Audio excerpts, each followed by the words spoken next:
માનનીય CP sir Brajesh Kumar Jha sir અને additional CP sir Mahendra Bagdia sir દ્વારા રાજકોટ શહેરમાં વારંવાર ગુનાખોરી કરતા આરોપીઓની ઓળખ કરી એમને જે ટોળકી છે એમના વિરુદ્ધ કડકમાં કડક પગલાં લેવા માટે ક્રાઇમ બ્રાન્ચને સૂચના કરવામાં આવેલ હતી.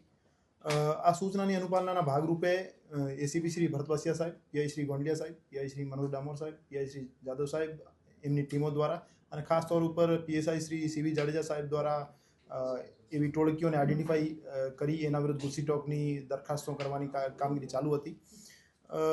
આજે થોરાળા પોલીસ સ્ટેશન વિસ્તારમાં છેલ્લા ઘણા સમયથી આતંક મચાવનાર ઓડિયા ગેંગ વિરુદ્ધ ગુસ્સી ટોકની ફરિયાદ દાખલ કરવામાં આવેલ છે.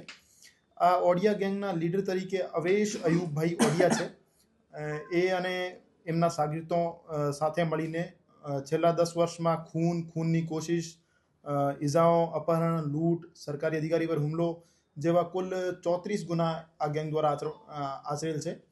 અને એમાંથી 15 જેવા ગુના જે છે ગંભીર પ્રકારના છે, જેમાં ખૂનની કોશિશ, લૂંટ, અપહરણ ઇત્યાદિ છે. કુલ 10 પૈકી અરબાજ, સબીર, ઇમ્તિયાજ, અનીશ, શાહિદ સહિત 9 આરોપીઓ ક્રાઇમ બ્રાન્ચ દ્વારા સગંજામાં લઈ લેવામાં આવેલ છે. અને એક જે આરોપી એનો ગેંગ લીડર છે અવેશ અયુબભાઈ ઓડિયા, એ પાસામાં જેલ હવાલે ઓલરેડી છે, તો એની કસ્ટડી મેળવી લેવામાં આવશે. અને આ તમામ આરોપીઓની જે ગેરકાયદેસર પ્રવૃત્તિઓથી જે અર્જિત મિલકત છે એમની તપાસ થશે અને એને ટાંચમાં લેવાની કાર્યવાહી કરવામાં આવશે. આ સિવાય એમને રાજ્યની અલગ અલગ જેલોમાં ધકેલી દેવામાં આવશે.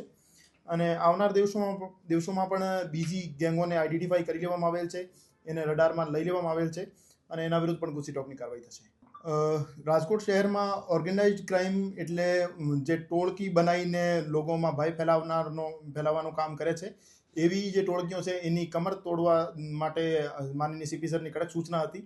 તો છેલ્લા 2 મહિનામાં કુલ 4 જીસીટીઓસી ના ગુના દાખલ કરી દેવામાં આવેલ છે. અને આવનાર દિવસોમાં પણ જે વારંવાર ગુનાખોરી કરતી ટોળકીઓ છે એના વિરુદ્ધ જીસીટીઓસી કરવાની તૈયારી ક્રાઇમ બ્રાન્ચ દ્વારા કરી લેવામાં આવેલ છે. સાહેબ, આ ગેંગની મુખ્ય પ્રવૃત્તિ શું હતી? કોઈ બિઝનેસ કરતા હતા કે કોઈ લૂંટફાટ કે એવી રીતે શું? આ ગેંગ જે ઓડિયા ગેંગ રીતે ઓળખાય છે એના વિરુદ્ધ લૂંટના ગુના તો દાખલ છે જ. આ સિવાય એમની ઇન્કમનો મૂળ સોર્સ પ્રોહિબિશન નો વ્યાપાર હતો, જે અવૈધ શરાબની તસ્કરી કરતા હતા અને એના વિરુદ્ધ પ્રોહિબિશન એક્ટ હેઠળ ગુના પણ દાખલ છે. પર હવે જે ગેરકાયદેસર પ્રવૃત્તિઓથી ઉપજાવેલ મિલકતો છે એમની એ ટાંચમાં લઈ લેવામાં આવશે. સર, આ ગેંગ કેટલા ટાઈમથી સક્રિય છે? આમ તો છેલ્લા ઘણા વર્ષોથી આ ગેંગ સક્રિય હતી, પણ અમે જે ગુસ્સી ટોક છે એમાં છેલ્લા 10 વર્ષની પ્રવૃત્તિઓને ધ્યાને લીધેલ છે, જેમાં છેલ્લા 10 વર્ષમાં આ ગેંગ વિરુદ્ધ 34 જેવા ગુના છે અને 15 એમાં ગંભીર ગુના છે.